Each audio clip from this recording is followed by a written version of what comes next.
ನಮಗೆಲ್ಲ ಒಂದು ಸುಳ್ಳು ಹೇಳ್ಕೊಟ್ಬಿಟ್ಟಿದ್ರು, ಹಿಂದಿ ರಾಷ್ಟ್ರ ಭಾಷೆ, ಕನ್ನಡ ಲೋಕಲ್ ಭಾಷೆ ಅಂತ ಹೇಳಿ. ನಾನು ನಂಬಿದ್ದೆ. ಗಿರಿರಾಜರನ್ನ ನಾವು ಹೆಂಗೆ ಅರ್ಥೈಸ್ಕೋಬೇಕು ಗೊತ್ತಿರೋ, ಲೆಫ್ಟೋ ರೈಟೋ ಅಂತ. ಬಸವಣ್ಣ ಯಾರು ಸರ್, ಲೆಫ್ಟ್ ರೈಟ್? ಬ್ರಿಟಿಷರಿಗೆ ಹೇಳಕ್ ಬರಲಿಲ್ಲ ರಿಲಿಜನ್ ಅಂತ ಹೇಳ್ಬಿಟ್ರು. ನಮ್ದು ಅಲ್ಲ ಧರ್ಮ. ಸಿಂಪಲ್ ಆಗಿ ಹೇಳೋದು, dharma is what you are suppose to do, karma is what you do. Sir, ರಾಜಕಾರಣಿಗಳು ನೀವು ನೆನ್ಪಿಟ್ಕೋಬೇಕು, ವ್ಯಾಪಾರಿ ನಿಮಗೇನಾದರೂ ಒಂದು ಮಾರ್ತಾನೆ, ರಾಜಕಾರಣಿ ನಿಮ್ಮನ್ನು ಮಾರುವ ವ್ಯಾಪಾರಿ. ನಿನ್ನೆ ಮೊನ್ನೆ ತನಕ ಬಿಜೆಪಿಯಲ್ಲಿ ಇದ್ಕೊಂಡು ನಮ್ಮ ಹಿಂದೂ ಧರ್ಮ ಅಂತ ಹೇಳಿದವರು, ಇಲ್ಲ ನಾನು ಇವತ್ತು ಸೆಕ್ಯುಲರ್ ಅಂತ ಕಾಂಗ್ರೆಸ್ಸಿಗೆ ಬಂದವರು ಎಷ್ಟು ಜನ ಬೇಕು ನಿಮಗೆ? ನಮ್ಮೂರಲ್ಲಿ ಸರ್ ಕೊಲೆಗಳು ನಡೆದಿವೆ ಕರಾವಳಿಯಲ್ಲಿ. ಇದು ಮಾಡಿ ಅಂತ ಯಾವ ರಾಜಕಾರಣಿ ಅವ್ರನ್ನ ಪ್ರಚೋದಿಸಿನಲ್ಲ ಸರ್, ಅವ್ನು 2-3 ಸಲ ಮೇಲೆ ಉತ್ತರ ಕನ್ನಡ ಜಿಲ್ಲೆ ಅಂತ ನೀವು ಅರ್ಥ ಮಾಡ್ಕೊಳ್ಳಿ. ರಿಷಬ್ ಶೆಟ್ಟಿ ಮೇಲೆ ಇನ್ಯಾವ ಹೊಟ್ಟೆ ಊರಿನೂ ಇಲ್ಲ. ಅವ್ನ ಸಿನಿಮಾ 100 ಕೋಟಿ ಮಾಡ್ತಾ 1000 ಕೋಟಿ. ಅವ್ನ ಊರಲ್ಲಿ ಮನೆ ತಗೊಂಡು 3ರಲ್ಲೇ ಇದ್ದಾನಲ್ಲ, ಅದೇ ನನ್ನ ದೊಡ್ಡ ಹೊಟ್ಟೆ ಊರಿ. ಈಗ ಸಿನಿಮಾ ಸೆಳೆತ ಅಂತ ಬಂತಲ್ಲ, ಈಗ ರಂಗಭೂಮಿ ಅದು ಬೇರೆ. ರಂಗಭೂಮಿ ಬಂದಾಗ ಒಂದಿಷ್ಟು ಪ್ರಯೋಗಗಳಂತ ಮಾಡ್ತೀರಿ. ನೀವು ಫಸ್ಟ್ ಶುರು ಮಾಡಿದ ನಾಟಕ ಯಾವುದು ಬರೆದು ಅಂತ? ಬರ್ದ ಅದೇ ಹಿಂದಿ ನಾಟಕ ಜನಾಜ. ನನ್ನ ದಟ್ ವಾಸ್ ಅಂದರೆ ರಂಗಭೂಮಿಯ ಟೆಕ್ನಿಕ್ಯಾಲಿಟೀಸ್ ಬಗ್ಗೆ ಏನೂ ಗೊತ್ತಿಲ್ಲದೆ ಇದ್ದಾಗ ನಾನು ಅದು ಬರ್ದಿರೋದು. ನನ್ನ ಸ್ಕ್ರಿಪ್ಟ್ ಎಲ್ಲ ಹೆಂಗಿತ್ತು ಅಂತ, ನಾಟಕದ ಸ್ಕ್ರಿಪ್ಟ್, ಆಗಿನ ಕಾಲದ ಸ್ಕ್ರಿಪ್ಟ್ ಸಿನಿಮಾ ಕಟ್ಟಿಂಗ್ಸ್ ಥರನೇ ಇರ್ತಿತ್ತು. ಸೊ ಹಿಂಗೆ ಮಾಡಬೇಕಾದ್ರೆ ಅವಳಾಗಿ ಇವನನ್ನು ತಿರುಗಿ ನೋಡುತ್ತಾಳೆ ಅದು ಹೆಂಗೆ ನಾಟಕದಲ್ಲಿ ಅಕ್ಕಪಕ್ಕ ಗೊತ್ತಿರ್ತಾರೆ, ಬಟ್ ಬರಿಬೇಕಾದ್ರೆ ಹಾಗೆ ಬರಿತಾ ಇದ್ನಲ್ಲ. ಸೊ ಜನಾಜ ಅನ್ನೋದು ನನ್ನ ಹಿಂದಿ ಸ್ಕ್ರಿಪ್ಟಲ್ಲಿ ಫಸ್ಟು ಬರೆದೆ. ನಾನು ಫಸ್ಟು ನಮ್ಮ ತಂಡ ಮಾಡಿದ ಭೂಮಿ ಅಂತ ಮಾಡಿದೆ. ಅದರಲ್ಲಿ ಭೂ ಅನ್ನೋದು ಹಿಂದಿಯಲ್ಲಿತ್ತು, ಮೀ ಅನ್ನೋದು ಕನ್ನಡದಲ್ಲಿತ್ತು. ನಮಗೆಲ್ಲ ಒಂದು ಸುಳ್ಳು ಹೇಳ್ಕೊಟ್ಬಿಟ್ಟಿದ್ರು, ಹಿಂದಿ ರಾಷ್ಟ್ರ ಭಾಷೆ, ಕನ್ನಡ ಲೋಕಲ್ ಭಾಷೆ ಅಂತ ಹೇಳಿ. ನಾನು ನಂಬಿದ್ದೆ. ಇಲ್ಲ, ನನ್ನ 23ನೇ 24ನೇ ವಯಸ್ಸು ತನಕ ನಂಬಿದ್ದೆ. ಈಗ ಅದು ಉಲ್ಟಾ ಆಗಿದೆ. ಇಲ್ಲ, ನನಗದು ಆಮೇಲೆ ಇದು ಅದು ಗೊತ್ತಿರಲಿಲ್ವಲ್ಲ ಸರ್, ನಿಮಗೆ ಹೇಳ್ಕೊಡೋದು ಸ್ಕೂಲ್. ಆಮೇಲೆ ನವೋದಯದಲ್ಲಿದ್ದಾಗ ಅದು CBSE ಇತ್ತು. ಆಮೇಲೆ 9 ತಿಂಗಳು ನಾವು ಇಲ್ಲಿಂದ ಉತ್ತರ ಭಾರತಕ್ಕೆ ಹೋಗ್ತೀವಿ. ಉತ್ತರ ಭಾರತದ ಒಂದಷ್ಟು ಮಕ್ಕಳು ಇಲ್ಲಿ ಬರ್ತಾರೆ. ಸೊ ಒಂದು ಮೈಗ್ರೇಷನ್ ಸ್ಕೀಮ್ ಅಂತ ಆಗತ್ತೆ. ಆ ಎಲ್ಲ ಪ್ರಾಜೆಕ್ಟಲ್ಲಿ ಹೆಂಗಿತ್ತು ಅಂತ ಹೇಳಿದರೆ, ಅದು ಹೆಡ್ ಕ್ವಾರ್ಟರ್ಸು, ನಾವು ಬ್ರಾಂಚ್ ಆಫೀಸು ಅನ್ನೋದನ್ನೇ ನಮ್ಗೆ ಫೀಡ್ ಮಾಡಿದಾಗ ಇದಾಗ್ತಾ ಇತ್ತು. ಹೋಗ್ತಾ ಇದು ಎಂಥ ದೊಡ್ಡ ಇಂಪೋಸಿಷನ್ ಅನ್ನೋದು ಈಗ ಗೊತ್ತಾಗ್ತದೆ. ಈಗ ಅಂದರೆ ಆಯ್ತು, ನನಗೆ ಇನ್ನೊಂದು 15 ವರ್ಷದ ಈ ಅರಿವಿದೆಯಲ್ಲ, ತುಂಬ ಪ್ರಾಬ್ಲಮ್ಯಾಟಿಕ್ ಆಗಿದೆ ಅಂತ ಹೇಳಿ ಇದಾಗ್ತದೆ. ಸೊ ಜನಾಜಾ ವಾಸ್ ಮೈ ಫಸ್ಟ್ ಇದು. ಅದೇ ಟೈಮಲ್ಲಿ ಕಾಲೇಜಲ್ಲಿ ಕನ್ನಡ ಸಂಘದ ನಮ್ಮದು ಪ್ರಿನ್ಸಿಪಲ್ ಇದ್ದರು, ಡ್ಯಾನಿಯಲ್ ಫರ್ನಾಂಡಿಸ್ ಅಂತ. ಅವರು ಫಾದರ್ ಡ್ಯಾನಿಯಲ್ ಫರ್ನಾಂಡಿಸ್ ಅಂತ, ಅವ್ರೀಗ ರಿಟೈರ್ ಆಗಿದ್ದಾರೆ. ಅವ್ರು ಬೈದ್ರು ನನಗೆ, ನೀನು ಕನ್ನಡದವನ್ನೆಲ್ಲ ಕನ್ನಡದಲ್ಲಿ ಬರೀ ಅಂತ ಸರ್, ಬರಿತೀನಿ ಸರ್ ಅಂತೇಳಿ. ಸೊ ಕನ್ನಡ ನಾಟಕಗಳು ಶುರು ಆಯಿತು. ಕನ್ನಡ ನಾಟಕಗಳು ಬರ್ಲಿಕ್ಕೆ ಶುರು ಆದಾಗ ಅದು ಪ್ರೊಫೆಷ್ನಲ್ ಆಗಿರುವಂಥವರೆಲ್ಲ ಬಂದು ನೋಡೋಕ್ಕೆ, ಈ ಕಾಲೇಜು ಇವುಗಳೆಲ್ಲ ಅವ್ರು ಹೇಳ್ತಾ ಇದ್ರು, ನೋಡಿ ನಿಂದು ಸ್ಟ್ರಕ್ಚರ್ ಸಿನಿಮಾ ಥರ ಇದೆ, ಆ್ಯಕ್ಟ್ ಆಗಿ ಮಾಡ್ತಿಲ್ಲ, ನಾಟಕ ಆಗಿ. ನಾಟಕ ಸ್ಕ್ರಿಪ್ಟ್ ಏನು ಅಂತ ಆವಾಗ ನಾನು ನಾಟಕದ ಸ್ಕ್ರಿಪ್ಟ್ಗಳನ್ನು ಓದೋಕ್ಕೆ ಶುರು ಮಾಡಿದೆ. ಆವಾಗ ರೈಟ್ರ್ ಯಾವ ಕಂಪ್ನಿ ನಾಟಕದಿಂದ ಹಿಡಿದು ಒಂದೇ ಸಿಟ್ಟಿಂಗಲ್ಲಿ ಕಾರ್ನಾಡ್ರು, ಕಂಬಾರರದ್ದು ಎಲ್ಲ ನಾಟಕಗಳನ್ನು ಓದೋಕ್ಕೆ ಶುರು ಮಾಡಿದೆ. ಆವಾಗ ಅರ್ಥ ಆಯಿತು, ಅಂಕ ಅಂದರೆ ಇದು ದೃಶ್ಯ ಬರಬೇಕು, ಇದನ್ನು ಹಿಂಗೆ ಕಟ್ಕೊಡ್ಬೇಕು, 5 ಇಮೋಷನ್ಸ್ 5 ಘಟನೆಗಳನ್ನು ಒಂದು ಸೀನಲ್ಲಿ ಬರುವಂಗೆ ಮಾಡೋದು ಹೇಗೆ, ಸಿನಿಮಾ ಹಿಂಗಲ್ಲ, ಸ್ಕ್ರೀನ್ ಪ್ಲೇ ಬೇರೆ, ನಾಟಕ ಬೇರೆ ಅನ್ನೋದನ್ನು ಬರಿತಾ ಐ ಥಿಂಕ್ ಒಂದು ಮಾಸ್ತಿ ಕಲ್ಲು ಅಂತ ನಾನು ಸರಸಮ್ಮನ ಸಮಾಧಿಯನ್ನು ಅಡಾಪ್ಟ್ ಮಾಡ್ಕೊಂಡು ನಾಟಕ ಮಾಡಿದೆ. ಐ ಥಿಂಕ್ ಅಲ್ಲೇ ನನಗೆ ಕಂಪ್ಲೀಟಾಗಿ ಒಂದು ಕನ್ನಡ ನಾಟಕ ಬರೆಯೋ ಹಿಡಿತ ಸಿಕ್ಕಿದ್ದು. ಅಲ್ಲಿ ತನಕ ಇಟ್ ವಾಸ್ ಎಕ್ಸ್ಪೆರಿಮೆಂಟೇಷನ್. ನಾನು ಏನೇ ಬರೆದ್ರು ಕೂಡ ಅದು ಬೇರೆ ಬೇರೆ ರೀತಿಯಲ್ಲೇ ಇದಾಗ್ತಾ ಇತ್ತು. But where I felt now I can write ಅಂತ ಹೇಳಿ. ಸೊ ಮಾಸ್ತಿ ಕಲ್ಲು, ಆಮೇಲೆ ಸುಗಂಧದ ಸೀಮೆಯಾಚೆ ಇನ್ನೊಂದು ಬರೆದೆ. ಈಗ ನನ್ನ ತೇಜಸ್ವಿ ಅಡಾಪ್ಟ್ ಮಾಡಿದ್ದೀನಿ. ಆಮೇಲೆ ಒಂದು ಒಳ್ಳೆ ನಾಟಕ ಬರೆದಿದ್ದೀನಿ, ಅದು ಬಹುಶಃ ಮುಂದಿನ ವರ್ಷ ಮಾಡಬೇಕು ಅಂತಿದೆ. ಸೂಜಿ ಮನೆಯ ಜಾಗದಲ್ಲಿ ಬಂಡಾಯ ಅಂಥೇಳಿ ನನ್ನ one of my dream project ಇದೆ ಅದು. ಸೊ ಇವೆಲ್ಲ ಈಗ ಬರಿತಾ ಇರಬೇಕು. ಈಗ ನನಗೆ ನಾಟಕದ ಮೇಲೆ, ರಂಗಭೂಮಿಯ ಇದ್ರ ಮೇಲೆ ಹಿಡಿತ ಸಿಕ್ಕಿದೆ ಅಂತ ಈಗ ಅನಿಸ್ತಾ ಇದೆ, ಆಫ್ಟರ್ 20 years. ಆದರೂ ನಿಮ್ಮ ಸುಗಂಧದ ಸೀಮೆಯಾಚೆಯಲ್ಲಿ ಅದಕ್ಕೆ ಅಕಾಡೆಮಿ ಅವಾರ್ಡ್ ಕೂಡ ಬಂತು, ನಾಟಕ ಅಕಾಡೆಮಿ ಪ್ರಶಸ್ತಿ ಬಂತು. ಓಕೆ, ಅದು ಎಷ್ಟು ಶೋ ಆಯಿತು ಸರ್? ನಾನು 15 ಶೋಸ್ ನಾನೇ ಡೈರೆಕ್ಟ್ ಮಾಡಿದೆ. ಅದರ ದುರಂತ ಏನು ಅಂತ ಹೇಳಿದ್ರೆ, ನನ್ನ ನಾಟಕಗಳಲ್ಲಿ ಮಿನಿಮಮ್ ಒಂದು 15 ಜನ ಕ್ಯಾರೆಕ್ಟರ್ಸ್ ಇರ್ತಾರೆ. ಈ 15 ಜನ ರಂಗಭೂಮಿಗೆ ಅಷ್ಟೊಂದು ಶಿಸ್ತಲ್ಲಿ ಇವತ್ತಿನ ಕಾಲಘಟ್ಟದಲ್ಲಿ ಅವ್ರನ್ನ ಹಿಡ್ಕೊಬರೋದು ಕಷ್ಟ. ಅದು ಬೆಂಗಳೂರಲ್ಲಿ ಇನ್ನೂ ಕಷ್ಟ. ಅವ್ರಿಗೆ ಯಾರನ್ನೂ ಬ್ಲೇಮ್ ಮಾಡಕ್ಕೆ ಸಾಧ್ಯ ಇಲ್ಲ. ಟ್ರಾಫಿಕ್ಗೆ ನಿಮ್ಮನ್ನು ಅರ್ಧ ಜೀವನ ತಿಂದು ಹಾಕ್ಬಿಟ್ಟಿರುತ್ತೆ. ಸೊ ಹಾಗಾಗಿ ಅದು ಇರುತ್ತೆ. ಯಾರಿಗಾದ್ರೂ ಮಾಡಿ ಅಂತ ಕೊಡ್ತೀನಿ, ಅವ್ರು ಕೆಲವ್ರು ಏನಂತಾರೆ, ಸರ್ ಇದು ಕಾಂಟ್ರವರ್ಸಿ ಆಗುತ್ತೆ, ಸರ್ ಇದಾಗತ್ತೆ, ಮಾಡ್ರಿ, ನಾಟಕ ಇರೋದೇ ಅದಕ್ಕೋಸ್ಕರ. ಮೊದಲಿನ ಬಂಡತನ ನಮ್ಮ ಹುಡುಗರಲ್ಲಿ ಇಲ್ಲ ಈಗ. ಅವರು ಎಲ್ಲವನ್ನ ಇನ್ಸ್ಟಾಗ್ರಾಮ್ ರೀಲ್ ಥರ ಮಾಡಕ್ಕೆ ಹೋಗ್ತಿದ್ದಾರೆ. ಸೊ ಹಂಗಾಗಿ ಎಕ್ಸ್ಪೆರಿಮೆಂಟೇಷನ್ ಆಗಲ್ಲ. ಅವ್ರಿಗೆ ಅವರೇ ಚಾಲೆಂಜ್ ಮಾಡ್ಕೊಳ್ಳಿ. ನಾಟಕ ನಾವು ಮಾಡೋದೇನಕ್ಕೆ, ಚಾಲೆಂಜ್ ಮಾಡ್ಕೊಳ್ಳೋದಕ್ಕೆ ಮಾಡೋದಲ್ವಾ. ನಿಮ್ಮ ಬಹುತೇಕ ನಾಟಕಗಳಾಗಿರ್ಬೋದು, ಸಿನಿಮಾಗಳಾಗಿರ್ಬೋದು, ಅಲ್ಲಿ ಒಂದು ಚೂರು ಕಿಡಿ ಬಂಡಾಯ ಎಲ್ಲ ಕಾಣುತ್ತೆ. ಸೊ ಗಿರಿರಾಜರನ್ನ ನಾವು ಹೆಂಗೆ ಅದನ್ನು ಅರ್ಥೈಸ್ಕೋಬೇಕು ಗೊತ್ತಿರೋ, ಲೆಫ್ಟೋ ರೈಟೋ ಅಂತ? ಯಾವ ಸರ್ ಲೆಫ್ಟ್? ಬಸವಣ್ಣ ಯಾರು ಸರ್? Left right? ಗೊತ್ತಿಲ್ಲ ಅಲ್ಲ, ಚರ್ಚೆಗಳಾಗ್ತವೆ ಲೆಫ್ಟ್ ಅಲ್ಲಮ್ಮ ಪ್ರಭು ಲೆಫ್ಟ್ ರೈಟ್, ಕನಕದಾಸರು ಲೆಫ್ಟ್ ರೈಟ್, ನನಗೆ ಅದು ಗೊತ್ತಿಲ್ಲ. ಒಂದು ಏನಾಗ್ಬಿಡತ್ತೆ ಅಂತ ಹೇಳಿದ್ರೆ, ಯಾವುದೋ ಒಂದು ವಿಚಾರಧಾರೆಯಲ್ಲಿ ಇದ್ದು ನೀವು ಮನುಷ್ಯನ ನೋವಿಗೆ ಸ್ಪಂದಿಸ್ಲಿಕ್ಕೆ ಸಾಧ್ಯ ಇಲ್ಲದೆ ಆದ್ರೆ ನೀವು ಸತ್ತೋಗಿದ್ದೀರ ಅಂತ. ಕರೆಕ್ಟ್. ಆಮೇಲೆ ನೀವು ಜಾಂಬಿಗಳ ತರ ಓಡಾಡ್ತಾ ಇರ್ತೀರ. ಸೊ ಧರ್ಮ ಆಗಿರ್ಬೋದು ಅಥವಾ ರಾಜಕೀಯ ವಿಚಾರಧಾರೆ ಆಗಿರ್ಬೋದು, ಅದು ನಿಮ್ಮನ್ನು ಹಾಗೆ ಮಾಡಿಬಿಡುತ್ತೆ. ಎನಿಥಿಂಗ್ ಯಾವುದು ನಿಮ್ಮನ್ನು ಕರಗಿಸ್ಲಿಕ್ಕೆ, ಇನ್ನೊಬ್ಬನ ನೋವೆಲ್ಲ ಮರಗಲಿಕ್ಕೆ, ನೀವು ಒಬ್ಬನನ್ನು ಹೊಡಿಬೇಕಾದ್ರೆ ಅವನ ತಾಯಿ ನಿಮ್ಗೆ ನೆನಪಾಗಿಲ್ಲ ಅಂತ ಹೇಳಿದ್ರೆ ನಿಮ್ಮ ತಾಯಿಯನ್ನೇ ನೀವು ಸೋಲ್ಸ್ದಂಗೆ ಆಗುತ್ತೆ. ಅವರ ಏನೆಲ್ಲ ನಿಮ್ಮನ್ನು ಬೆಳೆಸ್ಕೊಂಡು ಇಲ್ಲಿ ತನಕ ಬಂದಿದ್ದಾರಲ್ಲ, ಇದಾಗ್ತಿರೋದು. ಎಷ್ಟೋ ಜನ ಕೇಳ್ತಾರೆ, ಅಂದರೆ ನೀವು ಇದ್ರದ್ದು ಈಗ ಸುಗಂಧದ ಸೀಮೆಯಾಚೆ ಮಾಡ್ಬೇಕಾದ್ರೆ ನನ್ನನ್ನು ಏನದು ಏನೋ ಒಂದು ಒಳ್ಳೆ ಇದೇ ಹೆಸರು ಹೇಳಿದ್ರಪ್ಪ ಯಾರೊಬ್ಬರು ಇದರಲ್ಲಿ ಇಂಟರ್ನೆಟಲ್ಲಿ, ಅಂದರೆ ಬೇಸಿಕ್ಲಿ ಇವನು rightist director, right wing director ಅಂತ. ನನಗೆ ರೈಟ್ ವಿಂಗ್ನವರು ಉಗಿತಾರೆ, ಲೆಫ್ಟ್ ವಿಂಗ್ನವರು ಯಾಕಂದ್ರೆ ಎಲ್ಲರೂ ಉಗಿತಿದ್ದಾರೆ ಅಂತ ನಾನು ಏನೋ ಸರಿ ಮಾಡ್ತಿದ್ದೀನಿ. ಒಂದಷ್ಟು ನಿಮ್ಮ ಸಿನಿಮಾ ಆಗಿರ್ಬೋದು, ರಂಗಭೂಮಿಯಲ್ಲ ಬರಹ ಆಗಿರ್ಬೋದು, ಒಂದಿಷ್ಟು ಚರ್ಚೆಗೆ ಗ್ರಾಸವಾಗಂತವು. ಅದಕ್ಕಾಗಿ ನಾನು ಇದನ್ನು ಕೇಳಿದೆ. ಹೌದೌದು, ಖಂಡಿತ ಇಲ್ಲ, ನಾನು ಓಪನ್ ಆಗೇ ಹೇಳ್ತಿದ್ದೀನಿ. ನನಗೆ ನಮ್ಮ ಮನೆಯಲ್ಲಿ ನಮ್ಮ ತಂದೆ ತಾಯಿ ತುಂಬ ದೇವರು ಇವ್ರನ್ನೆಲ್ಲ ನಡ್ಕೊಂಡಂಥವ್ರಾಗಿದ್ದರು. ಓಕೆ. ನನಗೆ ಮೊದಲಿಂದಲೂ ಬಹುಶಃ ಇವರು ಕಟ್ಟಾಕಿ ಇದು ಮಾಡೋದಕ್ಕಿಂತ ದೇವ್ರ ಬಗ್ಗೆ ನಿಧಾನವಾಗಿ ಒಂದು ವೈರಾಗ್ಯ ಬರಲಿಕ್ಕೆ ಶುರುವಾಯಿತು ದೇವ್ರ ವಿಷಯದಲ್ಲಿ. ನಾನು ಎಲ್ಲ ಧರ್ಮ ಗ್ರಂಥಗಳನ್ನು ಓದಿದ್ದೀನಿ. ಇವತ್ತಿಗೂ ನಾನು ಏನಾದರೂ ಒಂದು ನೀವು ಉಪನಿಷತ್ ವ್ಯಾಖ್ಯೆ ಅಂತ ಕೊಡಿ, ನನಗೆ ಅದರಲ್ಲಿ ಇಂಟ್ರೆಸ್ಟ್ ಜಾಸ್ತಿ ಇದೆ. ನಾನು ಅದ್ರ ಬಗ್ಗೆ ಓದ್ತೀನಿ, ತಿಳ್ಕೊಳ್ಳೋಕೆ ಪ್ರಯತ್ನ ಪಡ್ತೀನಿ, ನಂಗೆ ಚರ್ಚೆ ಮಾಡೋದು ಇಷ್ಟ. ಇವೆಲ್ಲ ಒಂದು ರೀತಿಯಲ್ಲಿ ಇದಾಗ್ತಿರೋದು. ಸೊ ಯಾವಾಗ ನೀವು ನನ್ನ ಹತ್ರ ಬಂದ್ಕೊಂಡು ಇದು ಹಿಂಗಿದೆ ಅಂತ ಹೇಳಿದಾಗ ನಂಗೆ ಆಲ್ರೆಡಿ ಅದರ ಹುಳುಕು ಕಾಣಿಸ್ತಾ ಇದೆ, ಇದು ಹಿಂಗಿಲ್ಲ ಅಂತ ಹೇಳ್ಬಿಡ್ತೀನಿ. ಇದು ಇಲ್ಲ ಅಂತ ಹೇಳಿದಾಗ ನೀವು ನನ್ನನ್ನು ಕೌಂಟರ್ ಮಾಡೋದಕ್ಕೆ ಏನು ಹೇಳ್ತೀರಾ? ನಾನು ಓದ್ಕೊಂಡಿಲ್ಲ ಅಂತ ಹೇಳಲ್ಲ, ಇವನು ಸರಿ ಇಲ್ಲ. ನೀವು ಅಕಸ್ಮಾತ್ ನಾನು ಸ್ಟಾಲಿನ್ನ ವಿರೋಧಿಸಿದ್ರೆ ನೀವು ಹೇಳ್ತೀರಾ ಇವನು ರೈಟ್ ವಿಂಗ್ ಅವ್ರ ಜೊತೆ ಸೇರಿದ್ದೀನಿ.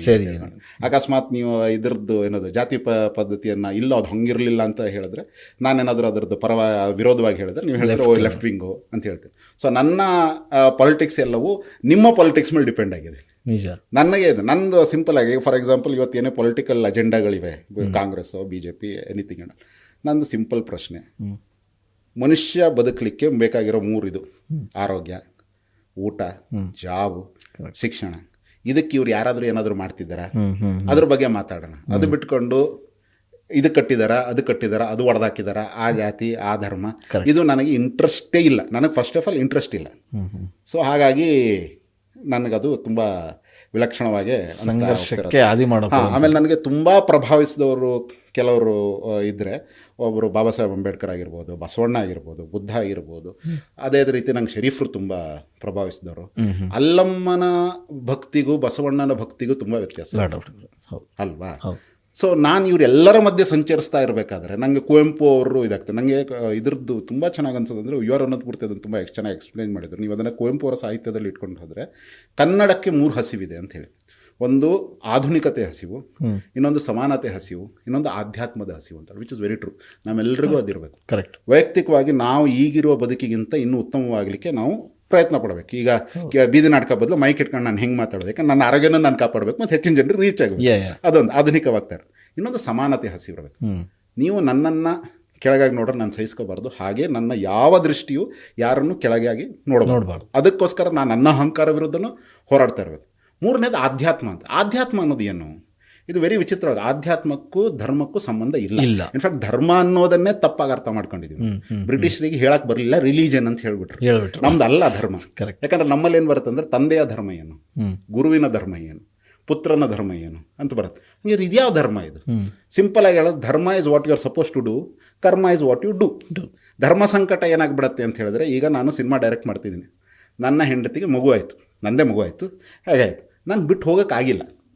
ನಾನು ಒಬ್ಬ ಸಿನಿಮಾ ನಿರ್ದೇಶಕನ ಧರ್ಮವನ್ನು ಪಾಲಿಸಿದಾಗ ಒಬ್ಬ ಗಂಡನ ಧರ್ಮವನ್ನು ಪಾಲಿಸ್ಲಿಕ್ಕೆ ಆಗಿಲ್ಲ ನನ್ನ ಕೈಲಿ. ಒಂದು ಧರ್ಮವನ್ನು ಪಾಲಿಸ್ಲಿಕ್ಕೆ ಹೋದಾಗ ಇನ್ನೊಂದು ಧರ್ಮಕ್ಕೆ ನಾನು ಚ್ಯುತಿ ತಂದಾಗ ಇದು ಧರ್ಮ ಸಂಕಟ. ಅರ್ಥ ಆಗ್ತಿಲ್ಲ? ಇದು ಧರ್ಮ ಸಂಕಟ. ಈ ಧರ್ಮ ಸಂಕಟದಿಂದಾಗಿ ನನ್ನ ಒಂದು ಕರ್ಮ ಬಿದ್ದುಬಿಡುತ್ತೆ. ಇಲ್ಲಿ ನಾನು ಉತ್ತಮವಾದ ಕೆಲಸ ಮಾಡಿದ್ದು, ಇನ್ನೊಂದು ಕಡೆ ನನ್ನ ಕರ್ಮದಲ್ಲಿ ನಾನು ನನ್ನ ಹೆಂಡತಿ ನೋಯಿಸಿದ್ದಕ್ಕೆ, ನನ್ನ ಮಗನ ಹುಟ್ಟಲ್ಲಿ ನಾನು ಇಲ್ಲದೆ ಇರೋದರ ಕರ್ಮದ ಇದಾಗಿರುತ್ತೆ. ಆ್ಯಂಡ್ ದ್ಯಾಟ್ ಕರ್ಮ will follow me. And it keeps following me. ಜಾಸ್ತಿ ಏನಂದರೆ ನನ್ನ ಮಗ ಹುಟ್ಟಿದಾಗ ನೀನು ಬರಲೇ ಇಲ್ಲ ಅಂತ ನನ್ನ ಹೆಂಡತಿ ಬೈತಾಳಲ್ಲ, ಅದು ಅನ್ನೋದು ಕರ್ಮ ಫಾಲೋ ಆಗುತ್ತಲ್ಲ. ಇದನ್ನು ನಾವು ಬೇಸಿಕ್ಲಿ ಅರ್ಥ ಮಾಡ್ಕೊತೇವೆ. ನಮ್ಮ ಧರ್ಮ ಅನ್ನೋದಿಷ್ಟು, ನಮ್ಮ ಕರ್ಮ ಅನ್ನೋದಿಷ್ಟು ಅಂತ. ಯಾರೋ ಒಬ್ಬರು ನಿಮ್ಮ ದೇವಸ್ಥಾನವನ್ನು ಒಡೆದ ಅಂತ ಹೇಳಿ ನೀವು ಅವ್ರ ದೇವಸ್ಥಾನವನ್ನು ಒಡೆಯಕ್ಕೆ ಹೋದಾಗ ನನ್ನ ಪ್ರಕಾರ ನೀವು ನಿಮ್ಮ ಕರ್ಮವನ್ನು ಕಡಿಮೆ ಮಾಡ್ಕೊತಾ ಇದ್ದೀರಾ. ಅದು ನಿಮ್ಮ ಧರ್ಮ ಅಲ್ಲ. ಈಗ ನೀವು ಹಿಂದೂ ಧರ್ಮ ಅಥವಾ ಮುಸ್ಲಿಂ ಧರ್ಮ ಅಥವಾ ಕ್ರೈಸ್ತ ಧರ್ಮ ಅಂತ ತಂದು ಲೇಬಲ್ ಮಾಡಿ ಟ್ರೈಬಲ್ ಫೈಟ್ಸ್ಗಳನ್ನು ಮಾಡಿಬಿಟ್ರೆ ನಮ್ದು ಹೂ ಅಂತ ಹೇಳಿದ್ರೆ ನಾವು ಬೆಳೆದಂಗೆ ಆಗಿಲ್ಲ. ಈ ಅರ್ಥ ಮಾಡ್ಕೊಳ್ಳೋದಿಲ್ಲ, ಅದು ಆಧ್ಯಾತ್ಮಿಕದ ಅರಿವಿಂದ ಬರುತ್ತೆ. ಈ ಆಧ್ಯಾತ್ಮಿಕದ ಅರಿವು ವಿಜ್ಞಾನ ಇಲ್ಲದೆ ಬರ್ಲಿಕ್ಕೆ ಸಾಧ್ಯನೇ ಇಲ್ಲ. ಬಹುಶಃ ವೈಜ್ಞಾನಿಕ ನೋಟ ಇಲ್ಲದೆ ಬರ್ಲಿಕ್ಕೆ ಸಾಧ್ಯನೇ ಇಲ್ಲ. ನೀವು ಹೇಳಿದಂಗೆ ಆಧ್ಯಾತ್ಮಿಕ ಅರಿವು ಮೊದಲು ರಾಜಕಾರಣಿಗಳು ಇದ್ರೆ ಇವೆಲ್ಲ ಆಗದ್ದು ಸರ್. ರಾಜಕಾರಣಿಗಳು ನೀವು ನೆನ್ಪಿಟ್ಕೋಬೇಕು, ಅವರು ನಿಮಗೆ ಫ್ರಾಡ್, ನಿಮ್ಮನ್ನ ಮಾರುವ ವ್ಯಾಪಾರಿಗಳು. ವ್ಯಾಪಾರಿ ನಿಮಗೇನಾದ್ರೂ ಒಂದು ಮಾರ್ತಾನೆ, ರಾಜಕಾರಣಿ ನಿಮ್ಮನ್ನ ಮಾರುವ ವ್ಯಾಪಾರಿ. ನಿಮ್ಮನ್ನ ಮಾರುವ ಒಬ್ಬ ವ್ಯಾಪಾರಿ ನಿಮಗೆ ಸುಳ್ಳು ಹೇಳೇ ಮಾಡ್ಬೇಕಾಗತ್ತೆ ಸರ್. ಕರೆಕ್ಟ್. ನಿಮ್ಮ ಹತ್ರ ಏನೇ ಒಳ್ಳೆ ಕೆಲಸ ಮಾಡಿಸೋದ್ರೆ ಅವ್ನು ನಿಮ್ಮ ಹತ್ರ ಸುಳ್ಳು ಹೇಳೇ ಮಾಡಿಸ್ಬೇಕು. ಎಂತ ಒಳ್ಳೆ ರಾಜಕಾರಣಿ ಆದ್ರು, ಅದು 21ನೇ ಶತಮಾನದ ರಾಜಕಾರಣಿ, ಹಾಗೆ ಮಾಡಿಸ್ಬೇಕಾಗತ್ತೆ. ಹೌದೌದು. ಸೊ ಹಾಗಾಗಿ ಇವತ್ತು ಒಬ್ಬ ರಾಜಕಾರಣಿ, ಅದು ಅದಕ್ಕೆ ನಾನು ಹೇಳೋದು, ನೀವು ರಾಜಕಾರಣಿಯ ಫ್ಯಾನ್ಸ್ ಆಗೋದೇ ಮುಟ್ಟಾಳ್ತಾನೆ. ಅದು ಒಬ್ಬ ರಾಜಕಾರಣಿ ಯಾರೇ ಆಗಿರಲಿ ಅವನ ಫ್ಯಾನ್ಸ್ ಆಗ್ಲಿಕ್ಕೆ ನೀವು ಸಾಧ್ಯನೇ ಇಲ್ಲ. ಯಾಕಂದ್ರೆ ಅವನ ಆ ಪೊಸಿಷನ್ ಹೋಗಿದ್ದಾನೆ ಅಂತ ಹೇಳಿದ್ರೆ ಅವನು ಒಂದು 10 ಕ್ರೈಮ್ ಮಾಡಿ ಅಲ್ಲಿ ಹೋಗಿದ್ದಾನೆ. ಇಲ್ಲಾರ ಹೆಂಗಾಗತ್ತೆ ಸರ್? ನೀವು ತಗೊಳ್ಳಿ, ಓಪನ್ ಆಗೇ ತಗೊಳ್ಳಿ. ನಿನ್ನೆ ಮೊನ್ನೆ ತನಕ ಕಾಂಗ್ರೆಸ್ ಅಲ್ಲಿ ಇದ್ದವರು ಕೆಟ್ಟವರು ಹೂದೋದು ಅಂತ ಬೈದ್ರು, ಬಿಜೆಪಿಗೆ ಹೋದ ಕೂಡಲೇ ಅವ್ರು ಶುದ್ಧರಾಗ್ಬಿಟ್ರು. ನಿನ್ನೆ ಮೊನ್ನೆ ತನಕ ಬಿಜೆಪಿಯಲ್ಲಿ ಇದ್ಕೊಂಡು ನಮ್ಮ ಹಿಂದೂ ಧರ್ಮ ಅಂತ ಹೇಳಿದವರು, ಇಲ್ಲ ನಾನು ಇವತ್ತು ಸೆಕ್ಯುಲರ್ ಅಂತ ಕಾಂಗ್ರೆಸ್ಗೆ ಬಂದವರು ಎಷ್ಟು ಜನ ಬೇಕು ನಿಮಗೆ? ಸೊ ಇವ್ರದ್ದು ಹಗಲೋ ರಾತ್ರಿ ಒಳಗೆ ಯಾರು ಎಲ್ಲಿ ಹೋಗ್ತಾರೆ ಅಂತ ಗೊತ್ತಾಗಲ್ಲ. ಬಟ್ ಇವ್ರನ್ನ ಫಾಲೋ ಮಾಡ್ತಿರೋರು ಸಂಬಂಧ ಕೆಟ್ಕೊಂಡ್ವಿ, ಸ್ನೇಹ ಕೆಡಿಸಿದ್ರಿ, ಕೆಲಸ ಕೆಡಿಸ್ಕೊಂಡ್ವಿ. ಹೌದು. ನಮ್ಮೂರಲ್ಲಿ ಸರ್ ಕೊಲೆಗಳು ನಡೆದಿವೆ ಕರಾವಳಿಯಲ್ಲೆಲ್ಲ. ಅದು ಹಿಂದೂ ಮುಸ್ಲಿಂ ಅಂತ ಹೊಡೆದಾಡಿದ್ರು. ಯಾರು ಹಾಕಿದ್ದು ಅಂದ್ರೆ ಇವ್ರುಗಳೇ ಹಾಕಿದ್ದಾರೆ. ಇವ್ರು ಯಾರು ಬರಲ್ಲ. ಇದನ್ನು ನನಗೆ ಇನ್ನೊಂದು ಯಾಕಿದೆ ಅಂತ ಹೇಳಿದ್ರೆ 90s ಟೈಮಲ್ಲಿ ಬಾಬ್ರಿ ಮಸೀದ್ ಗಲಾಟೆ ಆಯಿತು, ಭಟ್ಕಳದಲ್ಲ ದೊಡ್ಡ ಗಲಾಟೆ. ನಾನು ಲಿಟ್ರಲಿ ನೋಡಿದ್ದೀನಿ. ಅಲ್ಲಿ ಹೊನ್ನಾವರಲ್ಲಿ ಒಂದು ಹೋಟ್ಲ್ ಇತ್ತು, ಗುಡೋಪ್ ಅಂತ ಹೋಟ್ಲ್ ಇತ್ತು, ಸುಟ್ಟಾಕ್ಬಿಟ್ರು. ಅದು ಮುಸ್ಲಿಮು ಹಿಂದೂ ಅನ್ನೋರು ಸುಟ್ಟಾಕ್ಬಿಟ್ರು. ಯಾರ ಮೇಲೆ ಕೇಸ್ ಆಯಿತು ಅವ್ರು ಇವತ್ತಿಗೂ ಕೇಸ್ ಹೋರಾಡ್ತಾ ಇದ್ದಾರೆ. ಆ ಕೇಸ್ ಅಂದ್ರೆ ಗೊತ್ತಲ್ಲ ಅಂತ ಹೇಳಿ ಅವ್ರ ಮೇಲೆ ಇದು ಏನದು, ಅವ್ರಿಗೆ ಬ್ಯಾಂಕ್ ಲೋನ್ ಕೊಡಲ್ಲ ಯಾಕಂದ್ರೆ ಕ್ರಿಮಿನಲ್ ಕೇಸ್ ಇದೆ, ಜಾಬ್ ಸಿಗ್ತಾ ಇಲ್ಲ ಯಾಕಂದ್ರೆ ಕ್ರಿಮಿನಲ್ ಕೇಸ್ ಇದೆ. ನಿಮಗೆ ಬೇಕೆ ಯಾವುದೇ ಜಾಬ್ ಹೋದ್ರು ನೀವು ಕಡಿಮೆ ಇದರಲ್ಲಿ ಸಿಗಬೇಕು. ಹೆಣ್ಣು ಕೊಡೋಕೆ ಹಿಂದೆ ಮುಂದೆ ನೋಡ್ತಾರೆ, ಅರೇಂಜ್ಮೆಂಟ್ ನಾಳೆ ಏನಾದರೂ ಹೆಚ್ಚು ಕಮ್ಮಿ ಆದರೆ ಪೊಲೀಸ್ನವ್ರು ಬಂದುಬಿಟ್ರಿ ಇವನ್ನೆಲ್ಲ ಹೋಗ್ತಾನೆ. He is forever indebted to ಇದು ಮಾಡಿ ಅಂತ ಯಾವ ಈ ರಾಜಕಾರಣಿ ಅವ್ರನ್ನ ಪ್ರಚೋದಿಸ್ನಲ್ಲ ಸರ್. ಅವ್ನು 2-3 ಸಲ MLA ಅದ ನೋಡಿ. ಈಗ ಹೆಸರು ಎಲ್ಲರೂ ಸುಮ್ಮನೆ ನಮ್ಗೆ ಇದು ಬರ್ತಾರೆ, ಬಟ್ ಯಾರಿಗಂತ ಗೊತ್ತಾಯ್ತು ಅದು ಉತ್ತರ ಕನ್ನಡ ಜಿಲ್ಲೆ ಅಂತ ನೀವು ಅರ್ಥ ಮಾಡ್ಕೊಳ್ಳಿ. ಸೊ ಯಾರು ಅಂತ ಹೇಳಿದ್ರೆ ಅವ್ರು 2-3 ಸಲ MLA ಆಗ್ತಾನೆ. ಬಟ್ ಯಾರೆಲ್ಲ ಜೀವ ಕೊಟ್ಟರು, ಯಾರೆಲ್ಲ ರಕ್ತ ಸುರಿಸಿ, ಯಾರೆಲ್ಲ ಜೀವ ತೆಗೆದ್ರು, ನಾ ಅದೇ ಹೇಳಿದ್ದು, ನೀ ಇನ್ನೊಬ್ಬ ತಾಯಿಯ ಅಳುವನ್ನ ನೀವು ಕನ್ಸಿಡರ್ ಮಾಡದೇ ಇದ್ರೆ ಇದಾಗ ನಿಮ್ಮ ತಾಯಿ ಸೋಲಾಗಿರುತ್ತೆ, ಅವ್ರು ನಿಮ್ಮನ್ನು ಬೆಳೆಸಿದ ರೀತಿಯ ಸೋಲಾಗಿರುತ್ತೆ. ಇಷ್ಟೇ ಅರ್ಥ ಮಾಡ್ಕೊಬಿಟ್ರೆ ನಾವು ಸುಮಾರು ವಿಷಯಗಳನ್ನು ಅರ್ಥ ಮಾಡಿ. ಇವತ್ತು ಭಾರತದ ಅತಿ ದೊಡ್ಡ ಸಾಧನೆ ಏನು ಅಂದರೆ ಭಾರತ ಬಿಟ್ಟು ಹೋಗೋದು. ಇವತ್ತು ಹತ್ರ ಹಣ ಬಂತು, ನಿಮ್ಮ ಹತ್ರ ಒಂದಷ್ಟು ಪವರ್ ಬಂದ್ರೆ ನೀವು ಫಸ್ಟ್ ಏನು ಮಾಡ್ತೀರಾ ಹೇಳಿ? ಇಂಡಿಯಾ ಬಿಟ್ಟು ಇಂಗ್ಲೆಂಡಲ್ಲಿ ಮನೆ ಕಟ್ತೀರಾ. ರೈಟ್ ಫ್ರಮ್ ಯಾರೇ ಆಗಿರಲಿ ನಿಮಗೆ ಅನ್ಸತ್ತೆ ಸರ್, ನೀವು ತಗೊಂಡು ಏನೋ ಕಷ್ಟ ಪಡ್ಕೊಂಡು ಒಂದು 10 ಕೋಟಿ ಮರ್ಸಿಡೀಸ್ ಕಾರ್ ತಗೊಂಡು ಬಂದು ರೋಡ್ ಹೊರಗಡೆ ತಗೊಂಡೋದ್ರೆ ರೋಡ್ ಸರಿ ಇಲ್ಲ, ಉಸಿರಾಡೋ ಗಾಳಿ ಸರಿ ಇಲ್ಲ. ಇವತ್ತು ಬೆಂಗಳೂರು ಮೊನ್ನೆ ಅದು ಯಾವುದು ಇದ್ರದ್ದು WHO ಅಲ್ಲ, ಇಂಡಿಯನ್ ಇದ್ರ ಅಸೋಸಿಯೇಷನ್ ರಿಪೋರ್ಟ್ ಬಿಟ್ಟಿದೆ. ಬೆಂಗಳೂರಲ್ಲಿ ಗಾಳಿ ನೀವು ಸುಮ್ಮನೆ 1 ತಾಸು ಹೊರಗಡೆ ಸುತ್ತಾಡಿ ಬಂದರೆ 15 ಸಿಗರೇಟ್ ಕುಡಿದಷ್ಟು ನಿಮ್ಮ ಇದರಲ್ಲಿ ಡಸ್ಟ್ ಮತ್ತು ಸ್ಮೋಕ್ ಇದೆ ಅಂತೇಳಿ. ನಾನೇನು ಮಾಡಿಲ್ಲ ಸರ್. ನಾನು ಇವಾಗ ಕಸನೂ ಕೂಡ ಕರೆಕ್ಟಾಗಿ ಹಸಿ ಕಸ ಒಣ ಕಸ ಅಂತ ವಿಂಗಡಿಸ್ತೀನಿ. ಹೀಗೆಲ್ಲ ಇರಬೇಕಾದ್ರೆ ನಿಮ್ಮ ಹತ್ರ ಕಾಸು ಬಂದ್ಕೊಂಡು ನಿಮ್ಗೆ ಏನು ಅನ್ಸುತ್ತೆ? ನನ್ನ ಮಕ್ಕಳು ಹಾಳಾಗ್ತಾರೆ ಹೊರಗಡೆ ಅಲ್ಲಿ ಹೊಡ್ಕೊಂಡು ಹೊರದೇಶಕ್ಕೆ ಹೋಗ್ಬಿಡೋಣ ಅಂತ. ಸೊ ಇವತ್ತಿಗೂ ಏನಾಗ್ಬಿಟ್ಟಿದೆ ಅಂದರೆ ಈ ದೇಶದ ಅತಿ ದೊಡ್ಡ ಸಾಧನೆ ಇವ್ರು ಏನು ಮಾಡಿಟ್ಟವ್ರೆ ಅಂದರೆ ದೇಶ ಬಿಟ್ಟು ಹೋಗೋದು. ಇದು ಪ್ರಶ್ನೆ ಎತ್ತಿದರೆ ನಿಮ್ಮ ಹತ್ರ ಉತ್ತರ ಹೆಂಗೆ ಕೊಡ್ಬೇಕು? ಇಲ್ಲ ಅದು ಹಂಗಲ್ಲ ಅಂದ್ಕೊ. ಅದು ಬಿಟ್ಟು ನೀವೇನು ಹೇಳ್ತೀರಾ? ದೇಶ ಬಿಟ್ಟು ಹೋಗ್ತೀಯಾ, ದೇಶದ್ರೋಹಿ ಅದು ಇದು ಅಂತೇಳಿ. ನಾನು ಹೋಗಲ್ಲ. ನಾನು ದೇಶ ಬಿಟ್ಟು ಹೋಗಲಿ, ನಾನು ಬೆಂಗಳೂರು, ನನ್ನ ಹತ್ರ ಕಾಸು ಬಂದರೆ ನಾನು ವಾಪಸ್ ಸಾಗರ ಅಥವಾ ಭಟ್ಕಳಕ್ಕೆ ಹೋಗಿ ಮನೆ ಕಟ್ಕೊಳ್ತೀನಿ ಹೊರತು ನಂಗೆ ಬೆಂಗಳೂರು ಬಿಟ್ಟು ಹೋಗೋಕ್ಕೆ ಇಷ್ಟ ಇಲ್ಲ. ಕರ್ನಾಟಕ ಬಿಟ್ಟಾಕಿ ನಂಗೆ ಊರಿಗೆ ಬಿಟ್ಟು ಹೋಗೋಕ್ಕೆ ಇಷ್ಟ ಇಲ್ಲ. ನಾನು ವಾಪಸ್ ಅಲ್ಲೇ ಹೋಗ್ಕೊಂಡು ನಂದೇ ಅದು ಗ್ರೇಟ್ ಡ್ರೀಮ್. ಅದು ನನಗೆ ರಿಷಬ್ ಶೆಟ್ಟಿ ಮೇಲೆ ಇನ್ಯಾವ ಹೊಟ್ಟೆ ಊರಿನೂ ಇಲ್ಲ. ಅವ್ನ ಸಿನಿಮಾ 100 ಕೋಟಿ ಮಾಡ್ತಾ 1000 ಕೋಟಿ ಬಂದು ಅವ್ನು ಊರಲ್ಲಿ ಮನೆ ತಗೊಂಡು 3ರಲ್ಲೇ ಇದ್ದಾನಲ್ಲ, ಅದೇ ನನಗೆ ದೊಡ್ಡ ಹೊಟ್ಟೆ ಊರಿ. ನನಗದಾಗಬೇಕಿತ್ತು. ಕರೆಕ್ಟ್.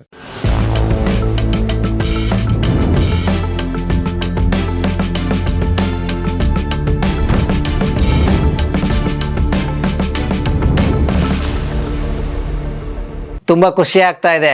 ಯಾಕೆಂದರೆ ಇವತ್ತು ಎಷ್ಟೋ ಜನ ಮಹಿಳೆಯರು ಹೇಳ್ತಾ ಇದ್ರು, ನನಗೆ PCOD ಪ್ರಾಬ್ಲಮ್ ಇತ್ತು ಸರ್, ಥೈರಾಯ್ಡ್ ಪ್ರಾಬ್ಲಮ್ ಇತ್ತು ಸರ್, ಆರಾಮಾಗಿ ನಾನು ಸಣ್ಣ ಆದೆ ಸರ್, ತುಂಬ ಥ್ಯಾಂಕ್ ಯು ಅಂತ ಎಷ್ಟೋ ಜನ ಹೇಳ್ತಾ ಇದ್ರು. ನಿಮಗೆ PCOD ಪ್ರಾಬ್ಲಮ್ ಇರಲಿ, ಥೈರಾಯ್ಡ್ ಪ್ರಾಬ್ಲಮ್ ಇರಲಿ, 100% ನೀವು ಸಣ್ಣ ಆಗಬೇಕು, ಆರೋಗ್ಯದಲ್ಲೂ ಸಮೇತ ತುಂಬ ಚೇತರಿಕೆ ಆಗಬೇಕು ಅಂದರೆ ಪ್ರತಿದಿನ ನಮ್ಮ ಜೀನಿ ಸ್ಲಿಮ್ನ ಯೂಸ್ ಮಾಡಿ. ಯಾಕೆಂದರೆ ಜೀನಿ ಸ್ಲಿಮ್ಮು ಒಂದು ಉತ್ತಮ ಆಹಾರ.